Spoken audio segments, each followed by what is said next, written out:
All right. Thanks everyone for joining us this morning. We're real excited for Rising to debut tonight at 7 p.m. on the NASCAR YouTube channel. And I'll stop talking and I'll turn it over to Carson, kind of one of the stars of this docuseries. And Carson, what's this kind of journey been like with them following you around, and what are you excited about to show people in this series? Yeah, I mean it's been fun for me. I remember watching so many documentaries. They were DVDs when I was a kid. Um, the Tony Stewart one, the Casey Kane one, obviously all the Dale ones. I remember way back in the day with Dale Jr. and everything. And without those DVDs and the constant, speed exclusives and everything, I don't know if I would have. I still would have been a fan, but I mean, I just got so many shows that I felt like I really was in tune with it, or as much as a 6-year-old kid could be. That I actually kind of understood the sport a lot more because of it, and just continued to want to fuel me to be a driver. Um, and obviously with streaming services and documentaries coming out, you had The Last Dance and you had Full Speed and obviously I think Drive to Survive was probably the biggest one for a motorsports that really like set a sport up in its entirety. And I'd always wondered what it would be like with my own show, obviously watching other shows and wanting to you know put everything that I would want to see as a fan or as even a driver that I wanted the show to see. Um, it was weird. I kind of, had these thoughts in my head, and then all of a sudden, this kind of just fell in my lap, and I was all about it. And it was a lot of fun to have cameras around and knowing what the end product I was, hopefully was going to be. And I was really happy with John and Matt and their whole team of what it came out to be.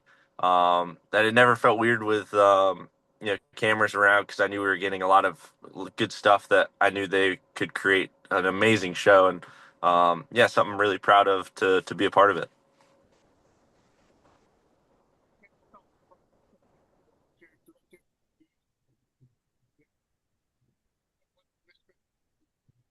Oh, James, I can't hear you, man. Can you Oh, we got you. All right. So I have Matthew Chase, director and producer of Rising from Words and Pictures. Matt, just words from you on this project and how it's been to create it. It's been so much fun, I have to say, like working with Carson and Raj and Jesse. Early on, I remember talking to Carson about like Carson isn't lying when he says that he watches a lot of sports docs and had ideas for what we could do. Like he was very involved in like, hey, like, let me show you this part of my life. Let me show you this part of my life. And I can't thank him enough. He put his money where his mouth was, and I think the product is better for it. Jesse and Raj were also fantastic. They were all like very open in their own ways, which I really appreciated. And I think the final product shows sort of like their openness again in their own ways. And I worked on Full Speed, and I have to say, working with these three guys has been just an absolute joy. I think fans are gonna really appreciate what they gave the cameras. They were super candid in their interviews. Their teams were fantastic to work with, and I just really hope that I think the show toes a line between like fun and also serious storytelling, which I know John and I have had a lot of conversations about. It's a younger generation. It's a little bit more fun and a little bit more energetic. But then again, there's also like Carson tells you about who he is behind the cameras. Like Jesse and Raj do the same. I think you're able to digest their stories and also have some fun with them, which I think makes for a really, really good product. So I'm really, really happy for people to see it. And it's been a long journey, but it's been really, really cool. Thanks, Matt. And then I'll go to John Dahl, NASCAR SVP Content.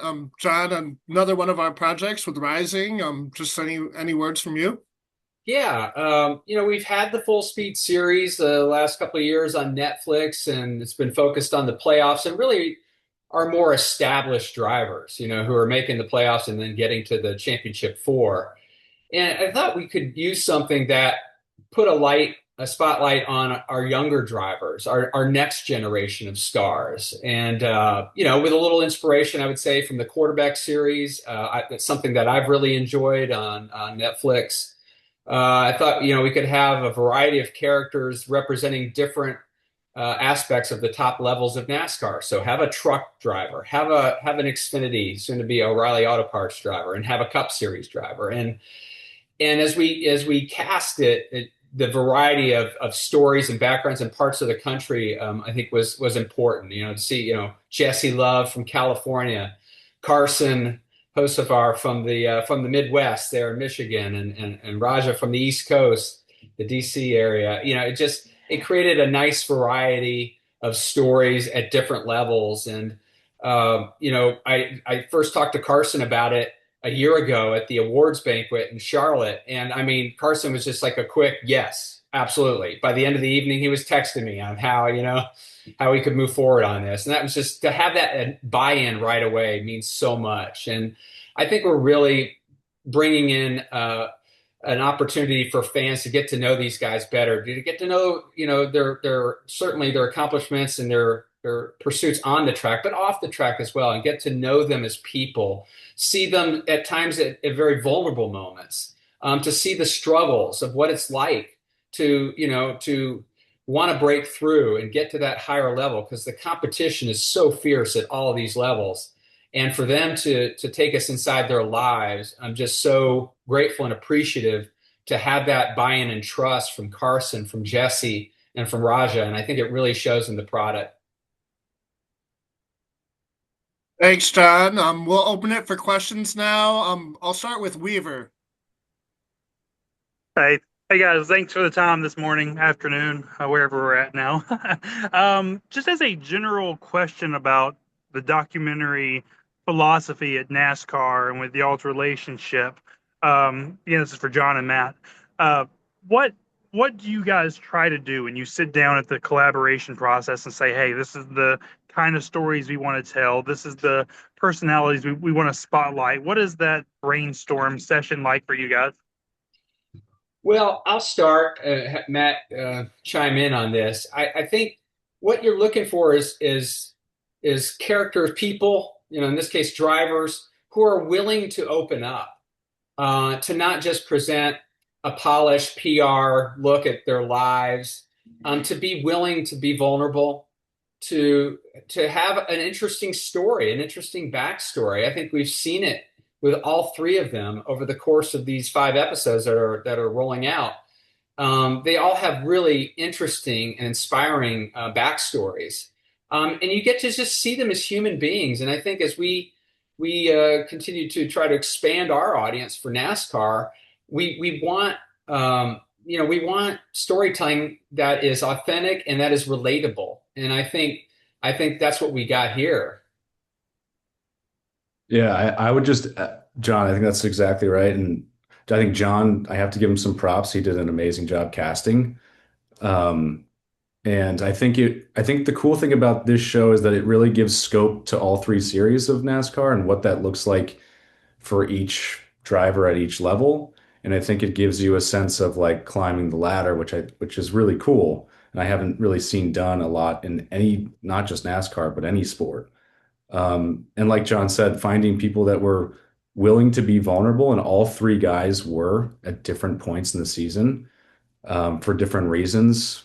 And I have to say, in my experience, these are three of the most open characters I've ever worked with, for, again, different reasons. And that's not easy to do. It's not easy to have a camera pointed at you and share something that you haven't shared with many people. That takes a lot of guts, and I'm certainly appreciative of it. And I think fans will notice that and connect to all of them in different ways. Um, but yeah, again, I kind of go back to like John casted it beautifully, and I think showing all three series of NASCAR is really interesting. I think fans will find that really, really compelling. Yeah, and then one for Carson too, just kind of a follow up on that note.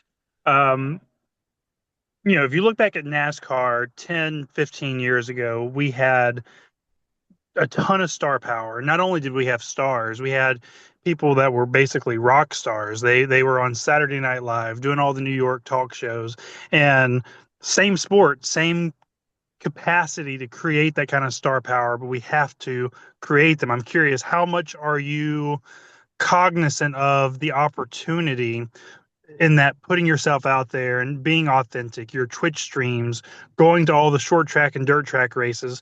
How much of this is just you trying to be as relatable and recognizable to build your own star power through a vehicle like this?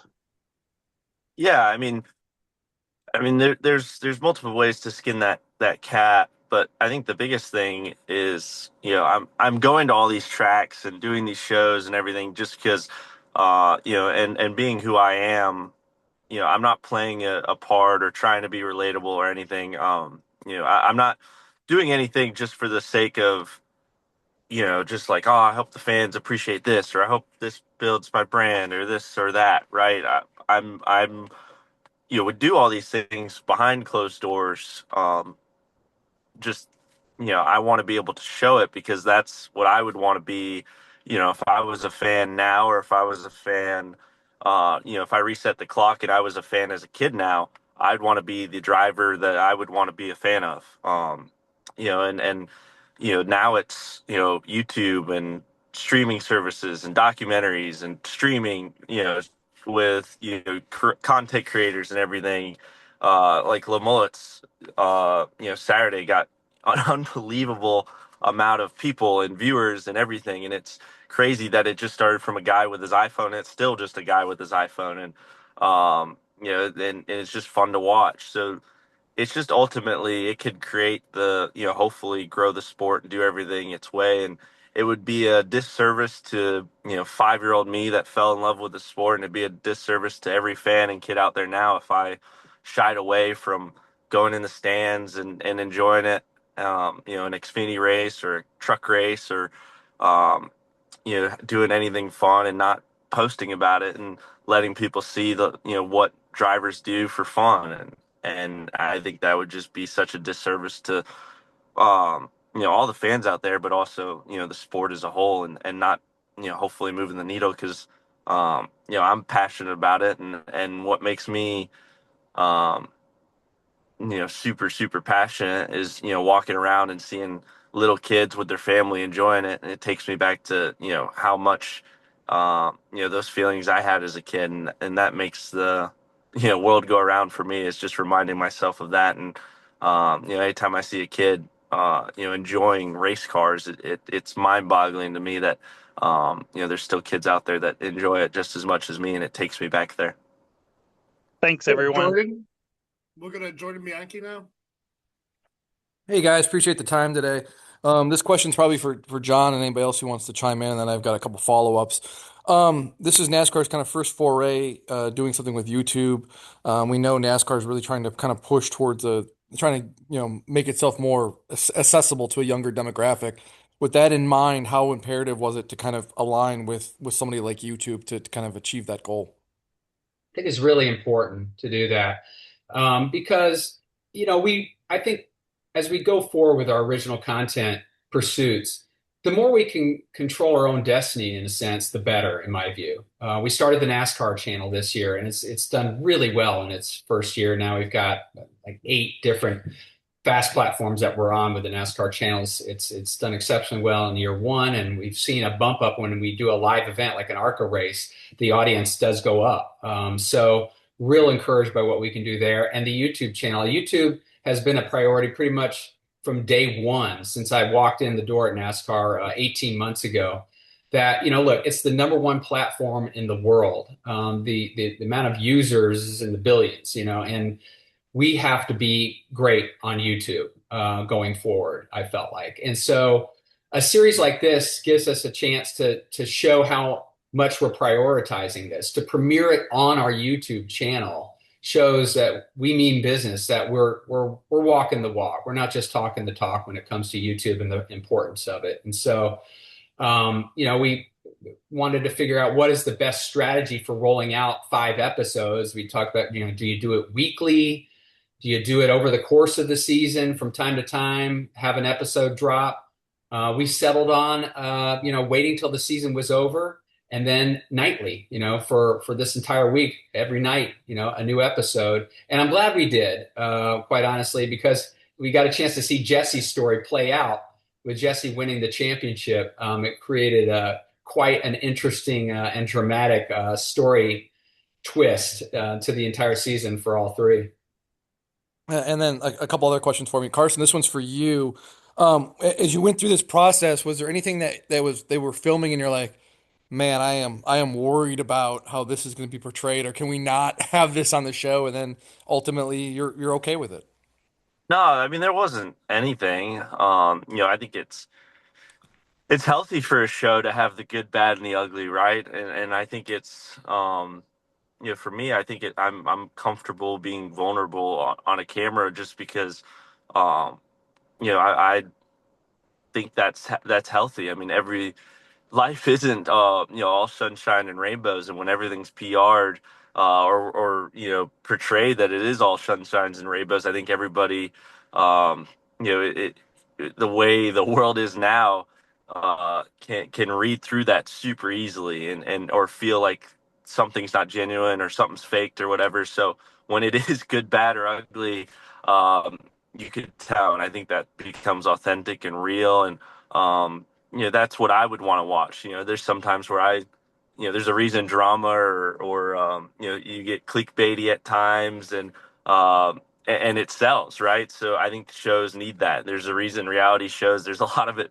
faked and sometimes it is just entertaining, even though it's scripted. But, this was honestly really enjoyable, how authentic it was and how vulnerable I did get at times and, or how rough it did get when I'm like, at times I wish this wasn't being filmed, but I'll be happy that it is, and I think the fans will be too. Very good. And then a quick last question, quick aside, Carson, how was golfing with Caitlin Clark? No, it was fun. I was really glad that I, didn't hit anybody and hit that thing straight. I've golfed once 18 holes in my life, and they gave me about 2 hole notice that I was going to hit cold turkey, no warm up, no anything, and I hadn't touched the golf club in months. So, yeah, between her and her teammates Sophie and Lexi, they were a lot of fun to be around, and yeah, it was a lot of fun. All right. Thank you, Jordan. We'll go to Claire B next. Thank you. I would ask John, probably John first.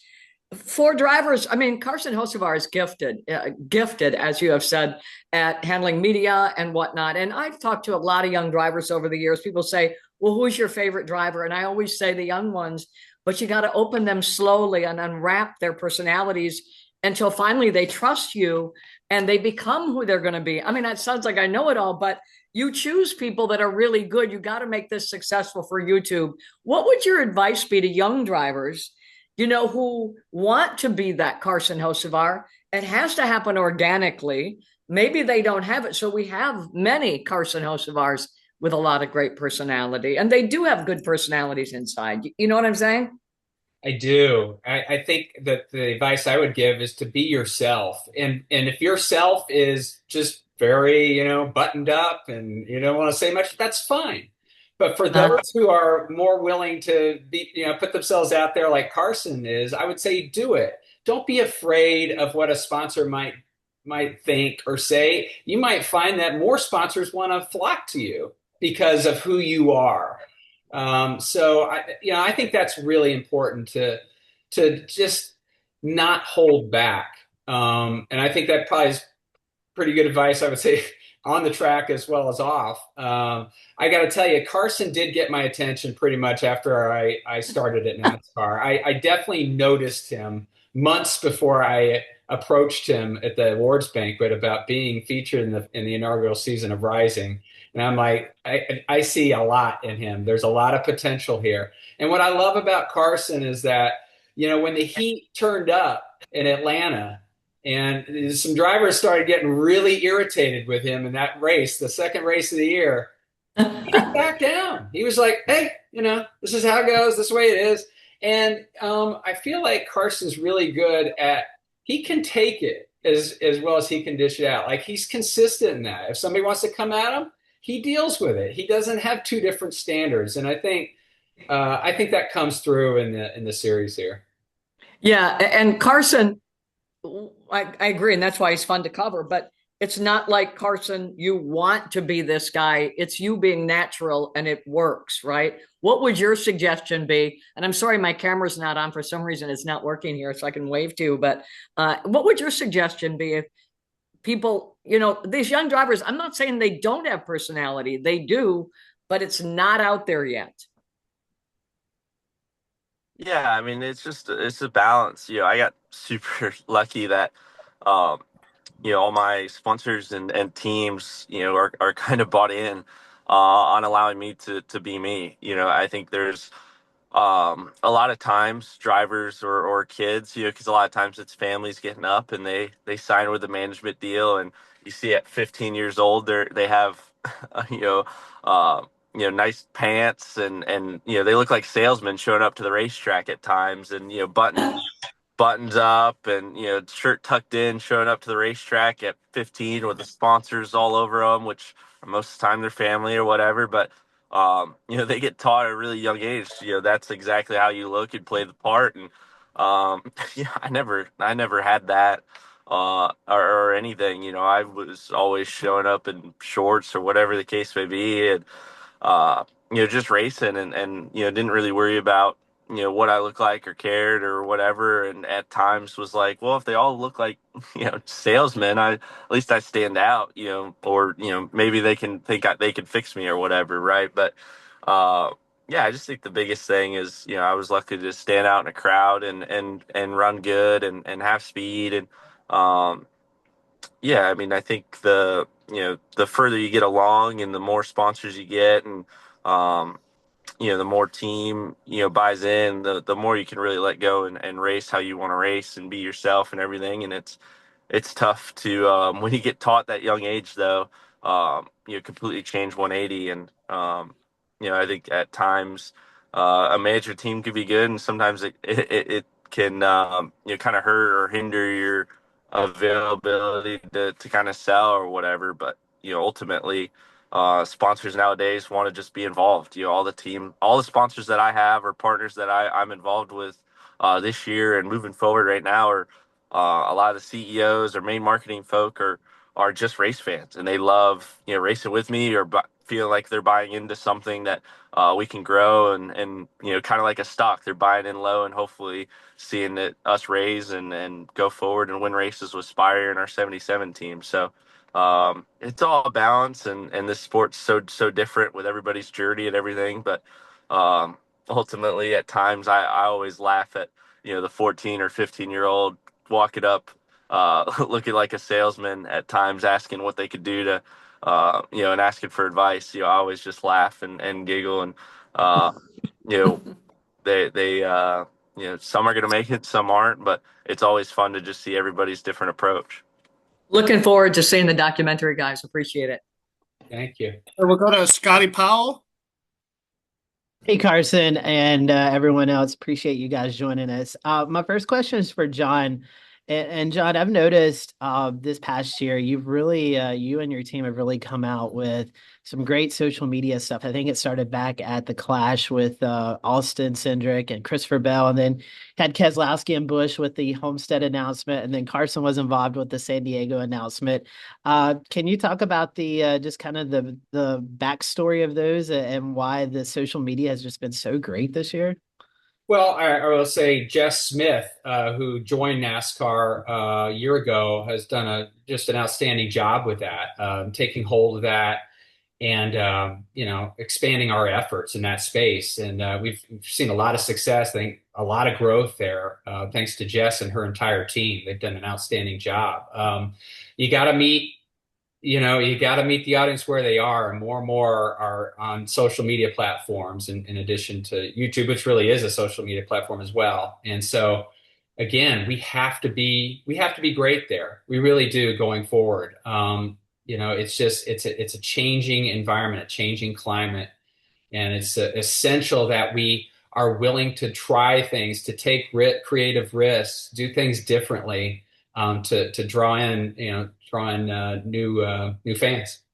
Yeah, I think you guys have done a great job at that. And Carson, my question for you is, it's really cool to watch. I just watched the first show here on the documentary and just seeing your personality. But I want to talk about your season. You had a lot of good ups and downs. Won a pole, 2 top 5s, and 9 top 10s. Overall, how would you kind of rate this season for you and the 77 team? Yeah, our speed was really really good. We were I think 10th or 11th in stage points, which is super important. It pretty well indicates how well you run. Running through the first 2 stages, we just had a lot of part failures or mechanical issues or trying to make up for the races that got away without our control, that at times I would push too hard or try and Fred Flintstone at times and put my feet through the floor and try and just get extra, and that wasn't available. Ultimately I think the speed is plenty sustainable, that we get that all under control basically. I think we're going to be really, really strong. And, the speed translation from year 1 to year 2 was really good. So if we just have half of that, I think we could even shock ourselves how quick we could be. And I gotta ask, now that you've swung a golf club now recently, you going to get into the game of golf? I mean, I would like to play a little bit here and there because it was fun, but I think it could be pretty humbling pretty quickly. That might wear off pretty quick. All right, thank you guys. All right, we got time for our last two. We'll go to Bob and then we'll go to Roy, I think. Bob? Thank you, James, and thank you, Carson and John and Matt, for making the availability. John and Carson, expand a little bit on that initial conversation. You said you pitched it at the awards banquet last year. Carson immediately started texting you. How does that conversation then go to Spire management, Luke, the team, to have a crew following you around? Carson, it wasn't just your call. You can say yes, but what about the rest of the team buying into this, especially your crew chief and your crew? Yeah, I can't speak for John, but I think my team knew how excited I was and how important it is, and I mean they let me get away with a lot or be very very open at times on a little bit of everything. So I think they probably were just like, oh shoot, another thing he wants to do or another thing we're gonna do and everything. But I think they all understand the game too. Spire is consistently wanting to be in this limelight and grow themselves. So that's I think 2 years ago, I think Spire would have been just thankful you even mentioned them on the broadcast that they were in the race, let alone have a whole true documentary on their race team and showing their inner workings and everything. I think they were proud just to show the growth and that they're a team that actually goes to the racetrack and competes. And Luke, I get to make fun of him at times. He gets to be a TV star per se, or documentary star. He always is very proud of how his hair looks. So I always ragged on him that he was built for TV. I say without a doubt, Spire was so supportive right from the start. It was the first team I spoke to when we started, casting. And Bill Anthony is who I initially met with, and Bill just couldn't have been more supportive, more understanding of what this was all about and what would be needed for success. And I really saw it with the whole Spire team. They were just wonderful, and RCR, same. They were great. I know Matt can speak to this too. How important that is, that the teams buy in, that the teams are willing to trust you and provide the access you're going to need to make this stand out. It doesn't matter as much. It's not like we wanted drivers that have a lot of potential, they're on the rise, and that can win, but we don't know what's going to happen. When you start a series, you just don't know. When I was at ESPN all those years at 30 for 30, we knew the ending. It makes it a lot easier. You're picking stories when you know how it played out. Here we didn't. And so there has to be a level of trust and willingness to just go with the flow. And I think all three drivers provided really interesting stories on and off the track. I know Carson would have loved to make the playoffs. Carson, I'm sure you would have loved that. But you were interesting for the entire season. That's for sure. Yeah, and I'll add to that, John. We've worked on a lot of projects where, you know, from the beginning, it's kind of like, oh yeah, everything, you have full access, and then something bad happens, and people t tense up, and that didn't happen here. The teams were open all the way through for, like Carson said, the good, the bad, and the ugly. And that I just so appreciate, and I think fans will too, because like Carson said earlier, I think fans know when stuff is not authentic. And Right. if something bad happens and all of a sudden you don't see anything from the teams or the drivers on that bad thing that happened, that's not authentic. And I just think the teams were super open, never pushed us in any direction. It's a documentary. We are documenting. So I am very, very grateful to Spire and RCR for their help, because they helped us get into places that a lot of other media can't get into. And I just yeah, they were fantastic. Great context. Thank you, guys. Thank you. And then last question, I think it's Roy. Unmute. Yeah, thank you very much. A couple of very quick ones. This one here for you, Mr. Chase.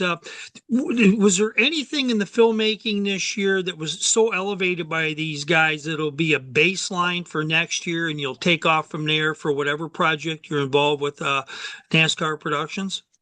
Wow, that's a really good question. Again, I sound like a broken record, but I just come back to the openness of the drivers to talk about their stories. You just don't see that all the time from athletes. Athletes can be a little protective of their philosophy, or how they grew up, and just it's going to be hard to go to other athletes or other sports, whatever I work on next, that don't have that willingness to be vulnerable. Again, I'm sorry I sound like a broken record again, but it's really true. Like I felt like these guys were just kind of ready to tell their stories, and that usually, someone said earlier, can take months to kind of develop that relationship with people. And these guys were pretty quick, and open to the direction that we wanted to go, what stories were interesting to us.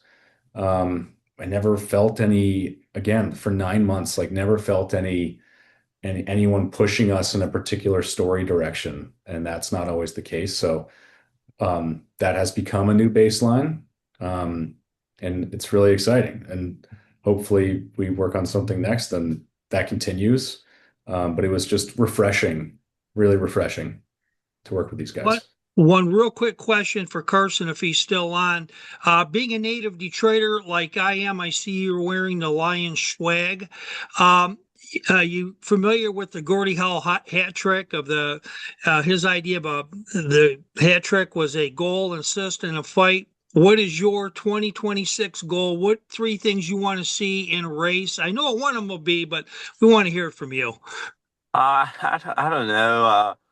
Ultimately we want to win a race. That's just the ultimate goal. We don't know what the format's going to exactly be. But we want to be up front. We want to be a contender.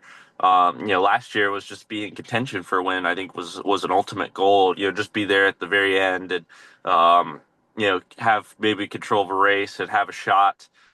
We had a few of those, and now it's actually sealing the deal. Is going to be important. And I don't know if that answers the question exactly or not, but I just think ultimately you win a race, it solves a lot of the problems you might have, or just moves the goalpost pretty far for you, and then ultimately, hopefully, high up on the season's end. Thank you. All right, thank you. I want to give a thanks to Carson, John, and Matt for joining us this morning and giving us their time. Again, Rising starts tonight, 7 p.m. NASCAR's YouTube. Plug it on all the socials, and we'll make sure some people watch this thing because it's pretty awesome. Thank you. Thank you. Thanks, guys. Thank you, everyone. Bye bye.